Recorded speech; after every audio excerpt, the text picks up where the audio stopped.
Over the last two videos, I've spent 45 minutes or so playing defense for some relatively unpopular opening episodes to some widely acclaimed anime series, under the premise that I don't believe there's ever been a great anime which started on a bad first episode, other than Gintama. What I haven't really addressed, however, is the root cause of why these first episodes didn't click for those people who failed to recognize their greatness on the initial viewing. There may be any number of factors which play into these reactions on a case-by-case basis, but if I were to boil it down to the one prevailing element which I think blinds a lot of people to recognizing the quality of a series right from the start, it would be the premise. You'll notice that the common thread in all of the episodes that I've talked about so far is that the premise was either unclear or seemingly inane, and I think that this is where the whole idea of the 3-episode test comes from, because that's about how long it takes sometimes to figure out a show's premise. But if you were to ask me what the absolute least important factor is in determining whether a show is likely going to be great or terrible, it would be the premise. Not only has it been proven time and again that any premise can be made interesting if it's executed well enough, but also that no matter how good a premise might seem, it can make for a terrible series if executed poorly. Some of the best anime ever made have had some incredibly weak and boring premises. His and Her Circumstances is a high school romantic comedy about two really smart kids who start dating. That premise tells you absolutely nothing about the show's quality, but watching the show tells you that it's one of the most impeccably directed and written romantic comedies of all time. Ping Pong is a show about high school ping pong. You would have no reason to believe that it was any different from any other high school sports anime if you didn't watch it. Meanwhile, say Aldnoah Zero is about a war between the citizens of Earth and the descendants of a group who colonized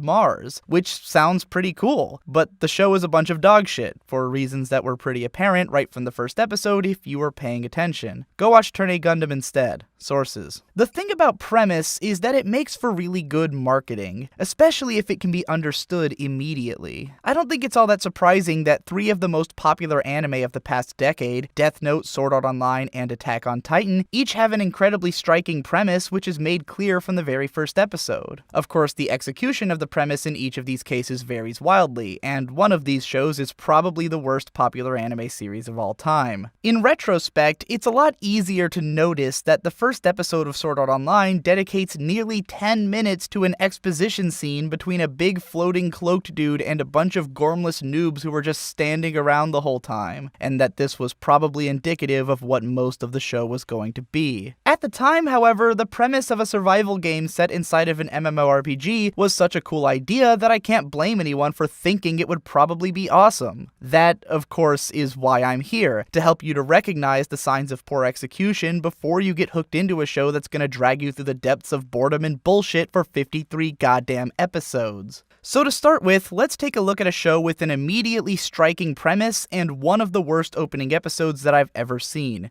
Gate. The premise of this series is that a gate opens up in the middle of Tokyo, which leads to a world of classical swords and sorcery, and the armies of that world end up going to war with Japan's self-defense force. Right away, a premise this batshit crazy is bound to turn some heads and to excite the imagination. How many wizards does it take to shoot down a helicopter? Can a tank hold its own against a gigantic dragon? Just how many dudes in armor can one turret mow down? These are questions which man has toiled with for decades. You might think of the possibilities of large-scale tactical battles involving the logistics of complex magic systems and supernatural terrain effects against the power of modern technological might, or maybe dream about the idea of a fleshed-out set of fictional government factions trying to interact and come to terms with the real ones that exist in our world. It's the kind of premise which really gets you wanting to see where the writer might go with it. If you're anything like me, then those hopes carried you about 8 minutes into the first episode, before it was pretty clear that the execution of this narrative would be lackluster at best. The first 50 seconds don't seem so bad, as a cold open teases at the hilarious premise that we were all waiting for, a horde of fantasy creatures facing off against a bunch of military dudes with assault weapons. The visual aesthetic is about as perfectly generic as it could possibly be, but at least it seems to be going right for the jugular on putting its campy premise front and center. Then the opening theme starts up, and the part of your brain that remembers seeing the words light novel next to the picture of the show on the mal chart starts groaning. Mother's Basement wrote an entire video about how interchangeable the god-awful Akiboshi Rockets openings are, so I won't get too into that. But then we get our parade of equally interchangeable cute girls with candy-colored hair, and the illusions of a possibly gritty military or political drama start slowly wafting towards the window. The rest of the OP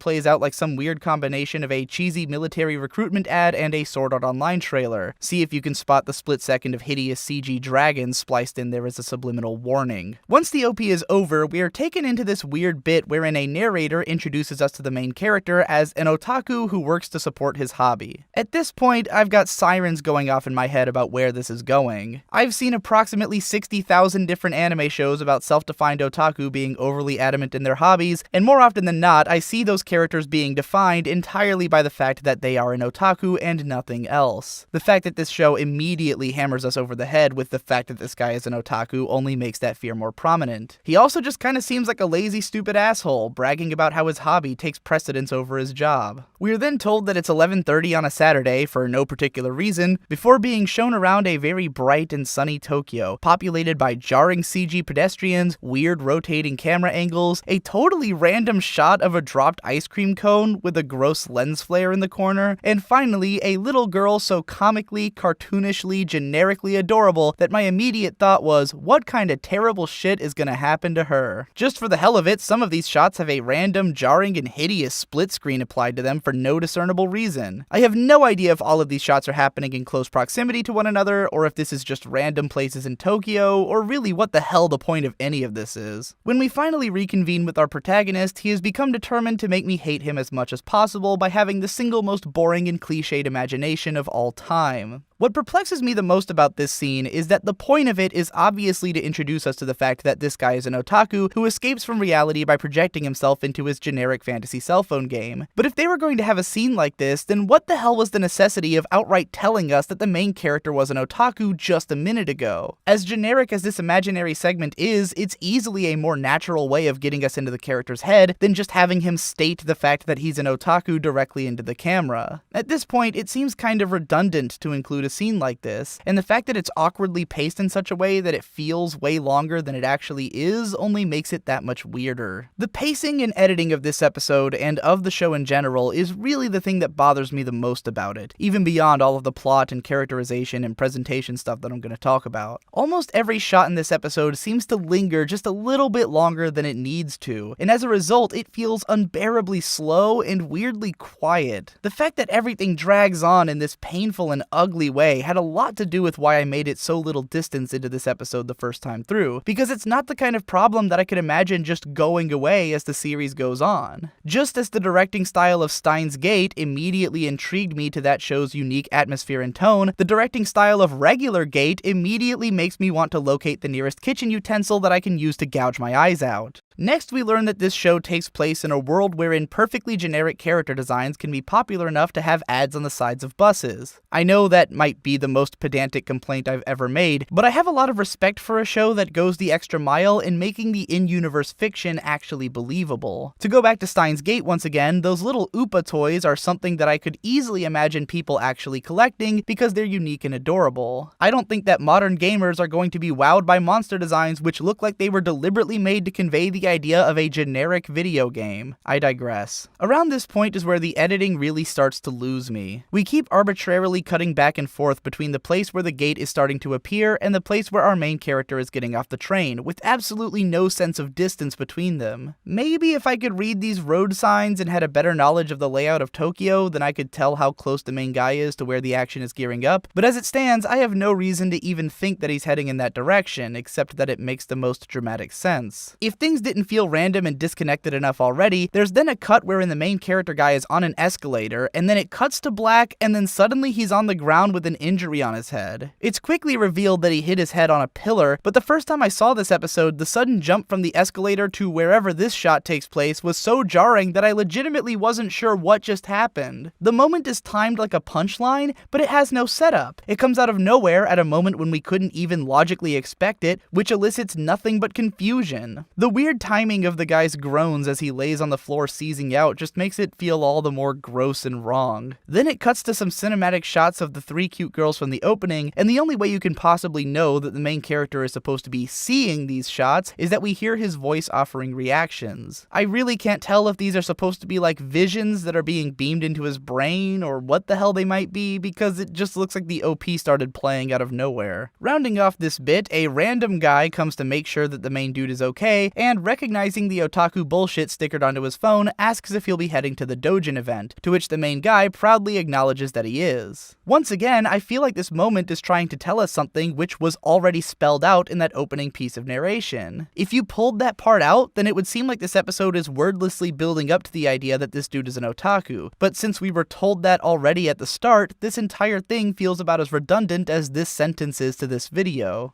Over the course of the next minute or so, the tone of this episode becomes completely incomprehensible. I'm going to make the case for it now, but if you have the time, I would love it if you went and watched this scene for yourself and then tried to describe to yourself what the tone of this scene is supposed to be before I can influence your opinion of it, because I really am not sure if that's doable. And I'm not just recommending that because I want you to sign up for a Crunchyroll account by using my promo code and making me $5, but I certainly think it'd be cool of you to do that if you haven't already. So a bunch of crazy monsters and dudes with spears come barreling into Tokyo. The scene is brightly lit with the same flat daytime look that the show has had all along, so maybe it's gonna go for something like horrifying atrocities in broad daylight. But then we get all these really goofy shots of monsters posing and yelling with action lines all over the place, and people with silly expressions on their face while they run away. The monsters definitely seem to be killing people though, even if the camera keeps cutting away before we see anything. So is this supposed to be dark or funny or what? When the main guy notices that something bad is going on, he yells about how it might interfere with his Dojin event, which obviously seems like a joke. But then, with total seriousness, he picks up a knife and violently gores a guy. It's not like they're playing the viscera of this murder against the goofiness of the character either, because everything has that same flat directing and emotionless shot composition that doesn't communicate anything. I don't think I need to remind you of how Steins Gate made the middle of Tokyo in broad daylight feel disturbing and hazy through just clever use of color and shot compositions, but for a comparison to a show that I think was going for a similar tone and actually worked, let's take a look at the first episode of High School of the Dead. The opening scene of this episode is set in broad daylight and features a dichotomy between the goofiness of a bunch of high school girls in uniforms with giant tits flopping around and the very serious threat of zombie action. The camera work here is kinetic and full of energy, with all kinds of unique perspective shots and visceral moments of violence, but more importantly than that, the way that the characters move and emote gives the imagery a palpable sense of urgency. Even though this situation is hilarious to us as viewers, it's clear that this is legitimately terrifying and serious for the characters, which makes it tense and exciting. There's a shot in Gate wherein a bunch of terrified pedestrians are piling into the Imperial Palace while escaping from the attackers, and their facial expressions are like if they just slipped on a banana peel in a comedy scene. Compare that against the looks of utter terror on the faces of the students being attacked by zombies in High School of the Dead, and the depth of difference in the skills of these production teams to create a recognizable tone becomes apparent. This was about where I stopped watching Gate when the show first came out. I could go on and on about all the little weird things, like those terrible looking effects that they slapped onto the dust clouds, or how awkward it looks when the main guy has that dude in a headlock and the guy just doesn't even seem to be moving, or how it keeps telling us what time it is for no discernible reason, but we could be here all day at that rate. The point is that at this moment, I realized that there was no way I'd be willing to sit through an entire show with this look and feel, this awkward pacing, this indecipherable cinematography, and this obnoxious main character. Even if it somehow turned out that the rest of the series had a surprisingly interesting story and great writing, I think I would have been pretty comfortable just forgoing the anime series in favor of the manga if need be, just so I wouldn't have to put up with this god-awful presentation.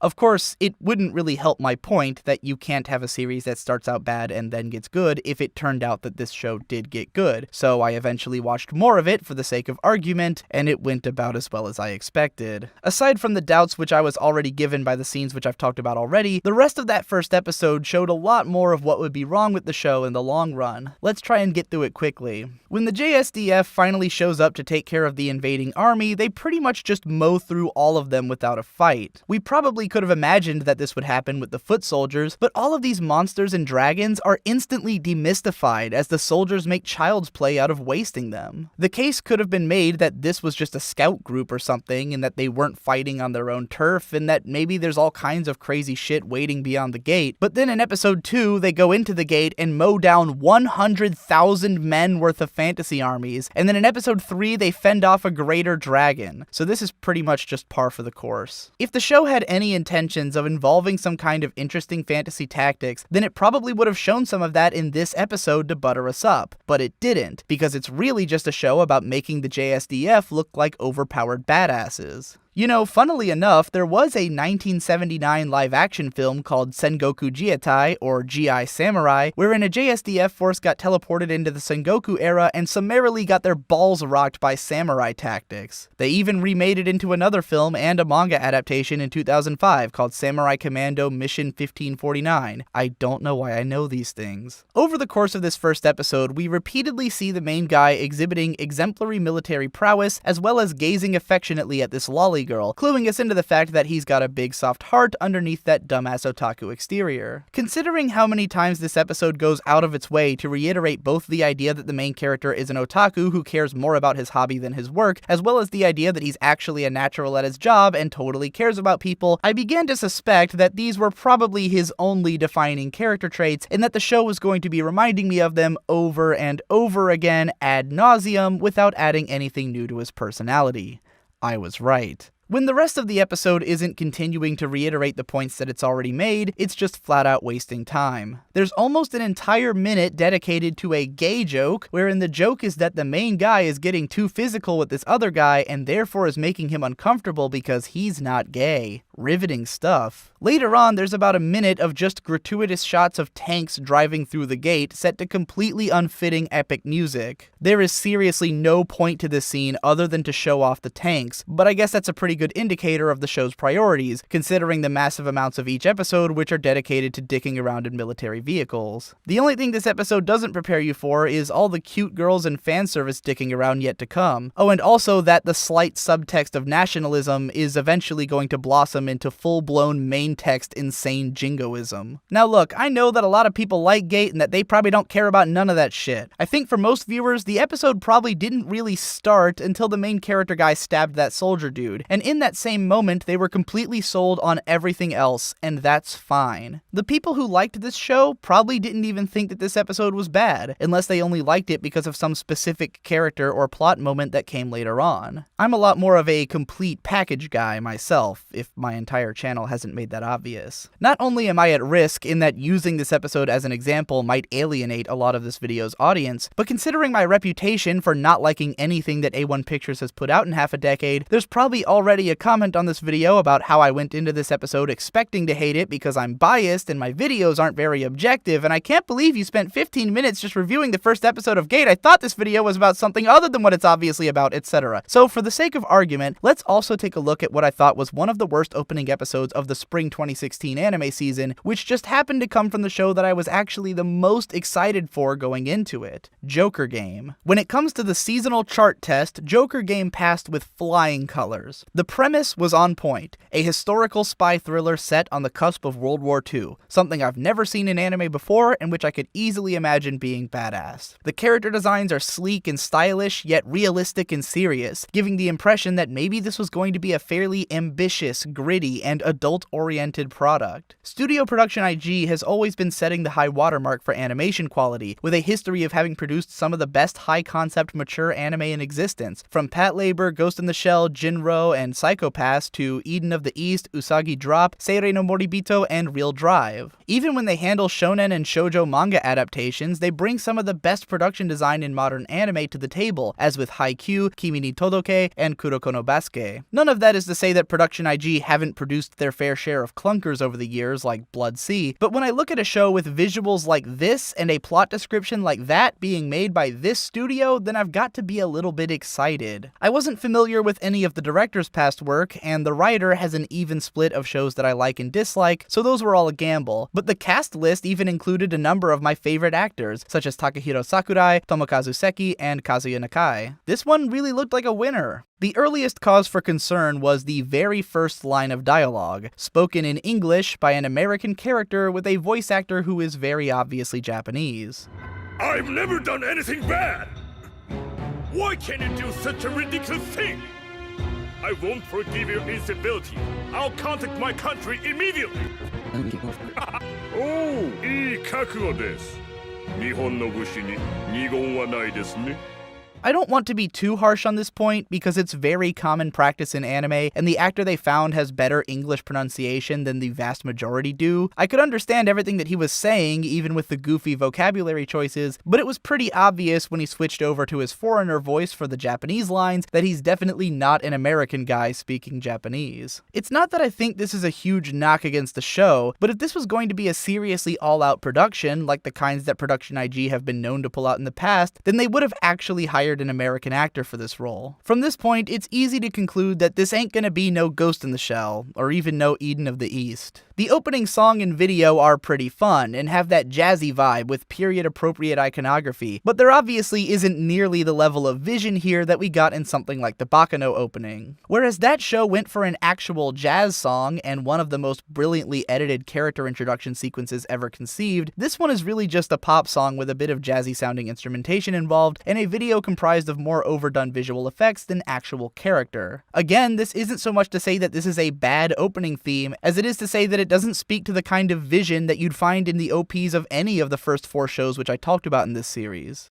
Our first dialogue scene between this episode's important characters presents a very immediate and straightforward ideological conflict. This guy is a spy, and this guy thinks that spying is a cowardly business. Coming from a show that's about spies, it's kind of jarring to have our first conflict spelled out in such clear terms, but then it would be possible to think that this is a deliberate misdirect, which kind of defeats the point of a misdirect when you can see it coming. Not that it matters because it's not a misdirect. This show is just always embarrassingly ham-fisted about its messages, and the entire episode is going to be like this. Over the next few minutes, we receive an exposition dump explaining the nature of the spy organization, concluding with an introduction to our 9-man spy team. When I first watched this episode, I was immediately struck by how strange it was that all 9 spies apparently underwent the same training, all have their identities removed and their minds imbued with the exact same skill set, and that all of them basically look the exact same aside from minor differences in height, hair, and hilariously enough, the hues of their suits. Immediately following this introduction,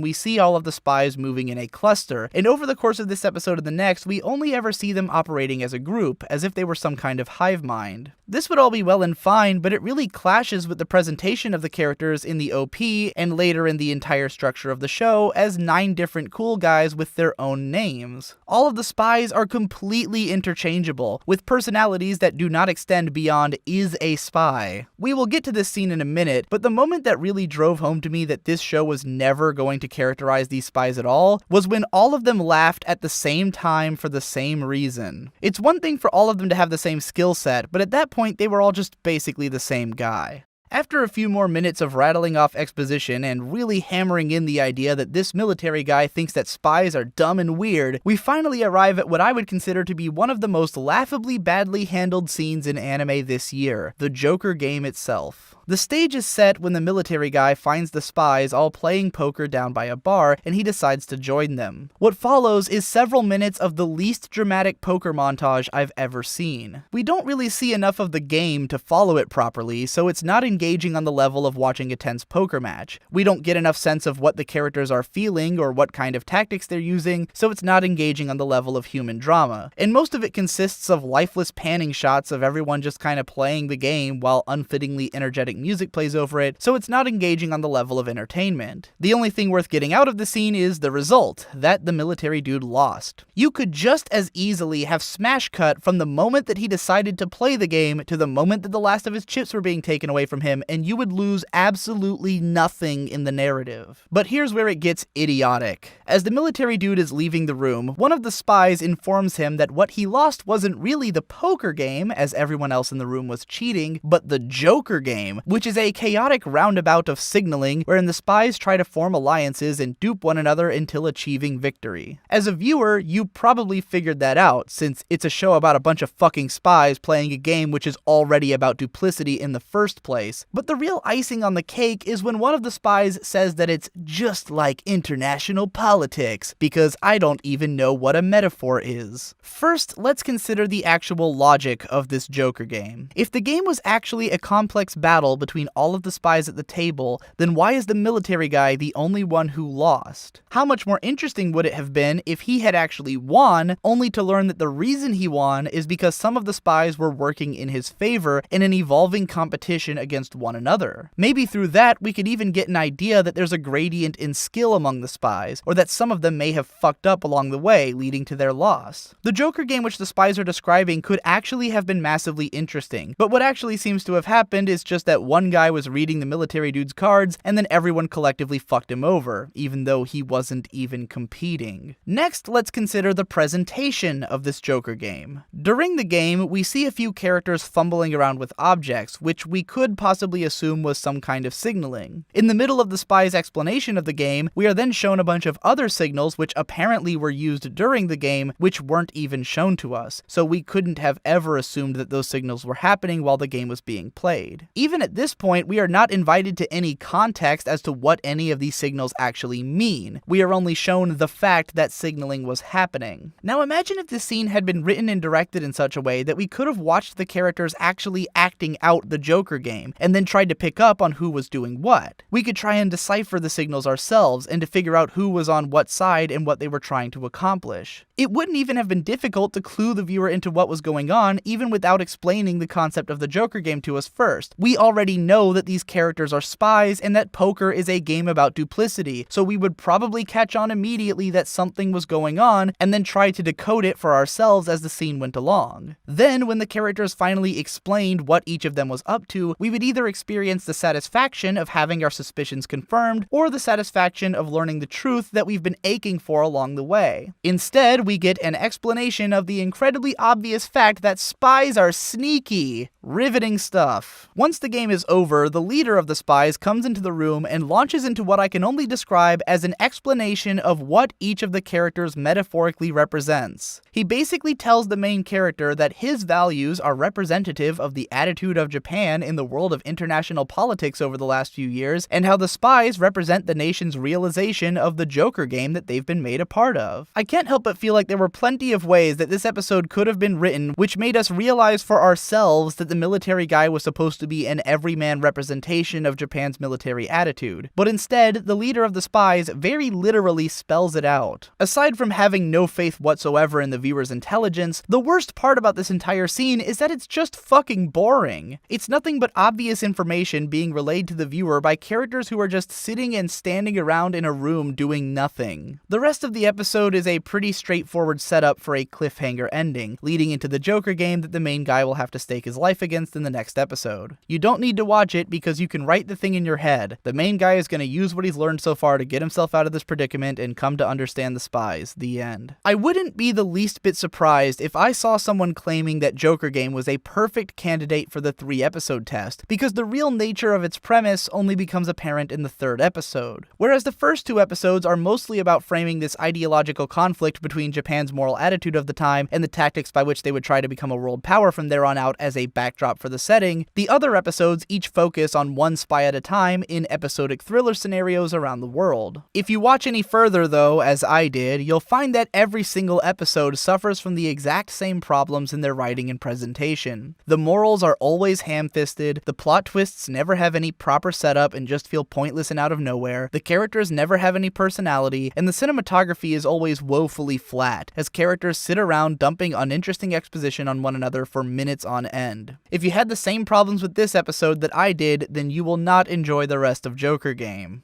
When you stop to think about it, it doesn't make sense that any creative person worth their salt would let their series get off to a bad start. The opening act of a story is by far the most important in establishing its nature and hooking in the audience, and every professional writer and director is very, very acutely aware of that. You're not going to find someone out there whose goal in creating a story is to have people say that it gets good later. Not every creative project is going to come out good, and some of them may run into problems when they get rolling, but presenting a good start to a series is bound to be the top priority, especially of any producer who's working with an expensive mass market property like a TV show. Yes, it's very possible for a series to hit its stride as it goes along, and in some incredibly rare cases, it's possible that something might change so fundamentally between the first episode and the rest of the show that maybe in some freak accident the first episode isn't all that great. But I really don't think it's even slightly common for a great show not to display a lot of its greatness right from the very beginning, or for a show which starts off with lots of huge obvious problems to suddenly become amazing at some point. I know that a lot of what I've talked about here won't have any applicability to a lot of you in the audience. To some of you, watching the first 3 episodes of everything seems like an easy enough trade-off for making sure that it's a good show, so why not do it? Well, the reason I don't do it is that I know there are hundreds and hundreds of excellent, worthwhile anime out there in existence, and I want to watch them all. Even though it's my job to watch and talk about anime, I don't have unlimited time to consume everything that I want to see, and I certainly don't want to be wasting my time on a bunch of bullshit instead. I don't trust anyone else's opinions enough to only watch the consensus masterpieces, so the only way that I can be sure that I'm gonna see everything that I'll like is to watch absolutely everything. And if it's possible to figure out whether I'm going to like a show before the first episode is even over, then that's going to help a lot in saving me time in the long run. It's not like every show is clear-cut, great, or terrible right from the start. There's a lot of shows out there which seem like they could go either way at first, and I might spend a little bit more time with them to see how it goes. But if a show has an episode that's shitty enough that I can't imagine myself liking it later, then I'm not going to sit through another 2 episodes because the collective anime fandom has arbitrarily concluded that that's how long it takes to understand the least indicative aspect of a show's quality, its premise. I hope that this series of videos has been helpful for those of you who wanted a better way of identifying a show's quality from earlier on, and gratifying for those of you who already felt that way about watching new shows. If it was, and you'd like to help me in bringing you more content like this, then consider supporting me on Patreon to keep the channel going. Subscribe to my podcast, Let's Play, and vlogging channels if you want to hear my voice so much that it plays in your sleep, and as always, thanks again for watching. I'll see you in the next one.